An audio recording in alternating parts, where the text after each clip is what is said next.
That's bread. Whoops. Hello, it's Johnny Crooks of TCG Gamers with another fantastically fun deck profile. This one's a bit more meta. Hooray, meta decks. I love those for 30 bucks. Hey, this one's 30 bucks and you have it too, so I don't want to fucking hear it. But meta. Yeah, Matt doesn't like meta. Dak over here doesn't like the meta. Let's all play the same thing. And yet we both bought the same deck. And then it became meta. Exactly. We're metasters. Metasters? Yes, we're the people who weren't into the meta, and then it became meta. Oh, I see. You're implying that I'm a hipster. Yes, but for meta. How simple. All right, well, we got Salamangreats. You know, the deck everybody loves to question why it does so well. So I've got 3 Gazelle. I don't know why I'm doing it this way. It's fine. 3 Gazelle, it's your only combo starter. Without it, you're basically just not doing anything of fruitful effort. So max out on it, draw it when you can, pray you get it off of Circle or Foxy. After that, you got 3 Spinny. A little bit easier to work with. Spinny just can send itself from the hand to the grave if it needs to, or if it's in the grave, you just kind of throw it back out of there and then stick it under Mirage Stallion and hope for the best. If you don't already have 3 Lady Debug, proxy it with, and I didn't get them out because I didn't think about it. What is it? Flame Buffalo, Salamangreat Fowl, and Salamangreat Beat Bison are the 3 to replace those with. I had to remember their names because they're all cyber and weird. Lady Debug is an Elemental Hero Stratos for the deck, and it's just satisfying to have. 3 Foxy, a little bit worse than Debug, but does the same thing almost. Except it excavates the top 3 cards, and you take any excavated Salamangreat card from their spell, trap, or monster. It's nice. Your little combo package for Jack Jaguar and Falco, you just run one of each. You don't need more than that. If Jack Jaguar wants to summon itself, you shuffle a target from your graveyard into your deck, being Salamangreat card, summon it out to a zone that a Salamangreat Link monster points to. Falco just kind of throws itself anywhere on the field. Doesn't really matter where or what. Just kind of hangs out. 3 hand traps, Ash Blossom Joy Spring, and Effect Veiler, as I will put them down. Really, just the 2 best hand traps you have. If you have Drolls, put Drolls in as well. I'll show you what to take out in just a moment. But basically, the best hand traps you have, the better. Enough said. On to spells, 3 Salamangreat Circle. Your basic guaranteed searcher of the deck. Search any Salamangreat monster from your deck to your hand. A fun trick a friend of mine at Locals taught me. Activate this during your draw phase. Whether you go first or second, they can't droll you. Because it misses timing since it's during the draw phase. Fun little fact for you. 3 Call by the Grave, because every deck wants that. Don't want to get stopped by Ash, so you Call by the Grave it. Yeah. It's Call by the Grave. There's not much else to worry about. 2 Twin Twister, set it when you go first. Send any pitch card from your hand to the grave, and then just target 2 spell traps for the mirror match and kill them. Basically, Rage and Roar. Bunch of 1-ofs. Foolish Burial, send your Spinny or your Gazelle to the grave, or Jack Jaguar or Falco if you need one of those. Not much else to say, really. Here's your targets right there. Fusion of Fire, Super Poly, but not a quick play. Get you Violet Chimera. I also run Super Poly for the Violet Chimera OTK if I can get it off. If I lose the die roll, go second. Alright, whatever. Go for it. Salamangreat Sanctuary. This is one of the cards where they introduced the Reincarnation Link, and it's one of the best ones you can get. Especially during time, because you can just attack, make your attack 0, and then just gain life equal to the attack, and then end your turn and you win.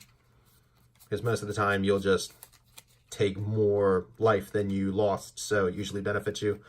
And Will of the Salamangreat. Soul charge for the deck if you have a reincarnated Salamangreat Heatleo. Basically, you're just summoning out crap for free and then going into the Transcode OTK if you need to. On to traps. 1 Rage, 2 Roar. This is always something you can play around with if you feel like it. I just like 1 and 2. I'm usually happy with that because I see it when I do, and I don't care if I don't. 2 Goes in match.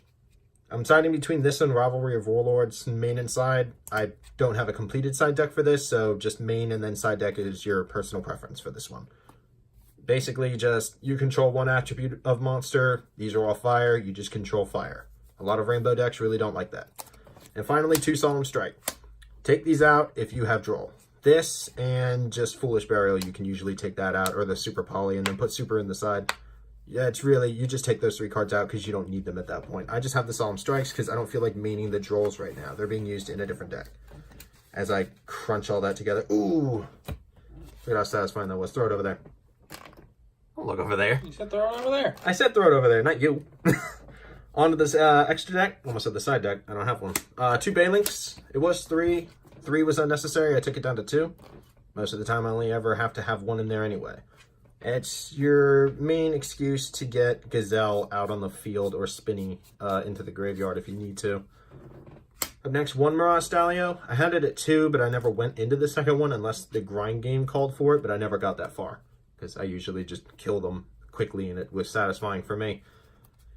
So just 1 gets you any Salamangreat monster from your deck for free.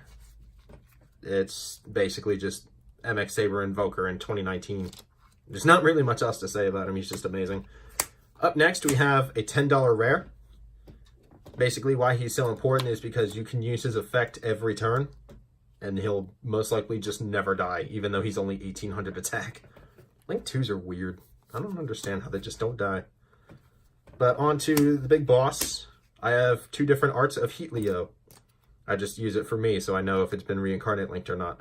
Heatleo is one of your bigger boss monsters, in quotation, that's generic to the deck.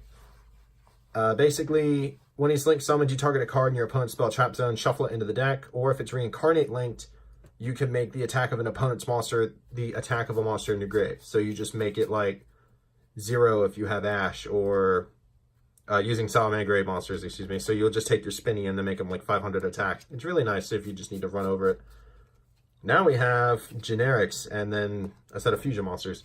So Borlo Dragon, Nightmare Phoenix. You just use Nightmare Phoenix and Spinny Gazelle, make Borlo Dragon run them down, or just steal all their monsters if they're playing a mirror match. You can take their Sunlight Wolves if you need to. For the Transcode OTK, I have Update Jammer Transcode Talker. Make a link to Update Jammer, link him and another monster off for Transcode. Transcode can attack twice, and usually just kill your opponent instantly if you have to. 2 fusions to Violet Chimera. I just have the 2 in here if I need the OTK. It doesn't come up as often, but a 2800 beater is well enough in itself. And finally a Bagushka, because I just need to stun them until I kill them, basically.